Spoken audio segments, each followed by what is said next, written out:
Phil had this great idea to tell the parable of the prodigal son as a parody of the Wizard of Oz. Something Phil is really good at is finding a carrier, a world or a context that can carry a really important story so kids can get it. What I set out to do wasn't to tell the story of the Wizard of Oz, but was actually to tell the story of the prodigal son. And that's where it started, which is, probably one of the 2 or 3 most powerful stories in the Bible. But we hadn't told it for kids because, number one, it's not all that fun for a kid, and number 2, it's really, really short. And that's when it occurred to me that the structure for the parable of the prodigal son was almost identical to the structure of Frank L. Baum's classic, The Wonderful Wizard of Oz. The Whimsical Wizard of Oz! There it is! The Land of Oz. Funnest place on earth. It'd be really easy to get lost in the Wizard of Oz because it's a lot of fun and there's a lot of places to visit. But we are telling the story of the prodigal son. We are telling the story that is Darby's story about going away and then coming back home. My favorite part of the film is the ending. The shots where Dad sees Darby approaching and the look on his face, and then as Darby's walking up the street, we see Dad just running towards him with this reckless abandon. I think it's really meaningful and really special to see the way that the father reacts and to think that that's the same way that God looks at us when we come back to him. My son. Don't just stand there. Get a cake. Get ice cream. Go rent one of those big bouncy castles. We're gonna have a party. All right. Oh, yeah, right away. So in the original Wizard of Oz, it was set in the real world, Dust Bowl era, sepia tone, black and white, And so in ours, it's a VeggieTales version of that same kind of thing. And instead, in CG and in brightly colored CG, bleaching it out to black and white is not going to be very entertaining. We kind of made it somewhere in between. To me, the importance of the floss and the bathroom tissue and all that, I think it just sets our world up to be one of farce and silliness and real fantasy. You got to make sure the floss is ripe before picking it, or it's just real bitter. I worked some elements like that, kind of bizarre fantasy elements, even into the real world, for no philosophical reason, mostly just because I thought it was funny. Storm! What is it, boy? Tornado? Growing up in Colorado, there's not many tornadoes. Then I moved to Oklahoma. Tornadoes are really frightening. Very, very scary. I had to hide in my grandparents' basement once when a tornado came through Muscatine, Iowa. What was important to me and to our art director, Joe Spatterford, is that the tornado felt really cartoony.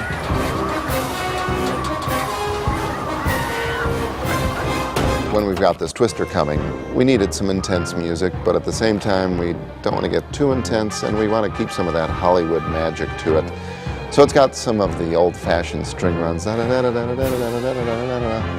just those sorts of things that help to convey the seriousness of this, but at the same time, it's not so overly dramatic.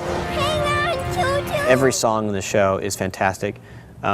The Ha Ha Ha song in the park is absolutely my favorite. We kept writing that, and as we would get to the end, the director would keep saying, "Oh, let's make it a little faster. Let's get it even faster at the end," to the point that we could barely sing it in laying down the tracks to record to. It was like, whoa, that's just about impossible. Again! Bill came in with the script. He had some real clear ideas for some of the songs, and some of them sounded like Wizard of Oz songs, some of them didn't, and we were trying to find that mix of, okay, we want to make it be a parody of Wizard of Oz, but we want to tell our own story also. Look, there he goes! Follow Yellow Toad, happily hopping his way down the road. Follow Yellow Toad, down to the Land of Oz. And in case you didn't get that, it's Yellow McToad, which happens to rhyme with Yellow Brick Road, but totally different thing.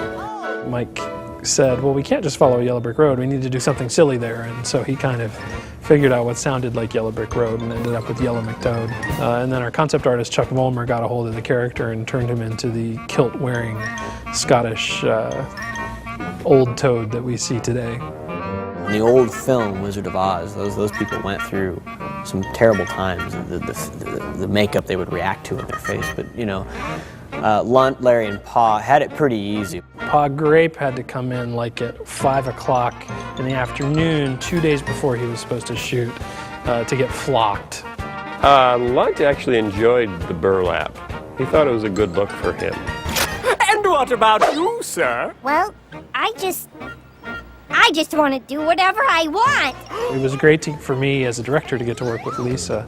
She brings an incredible sweetness and genuineness to Darby, or to Junior, whenever she performs him. For example, when Darby says in Wizard of Oz, "What seems to be the problem?"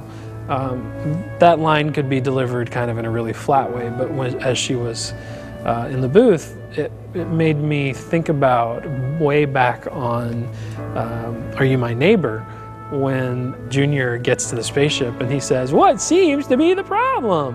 What seems to be the problem?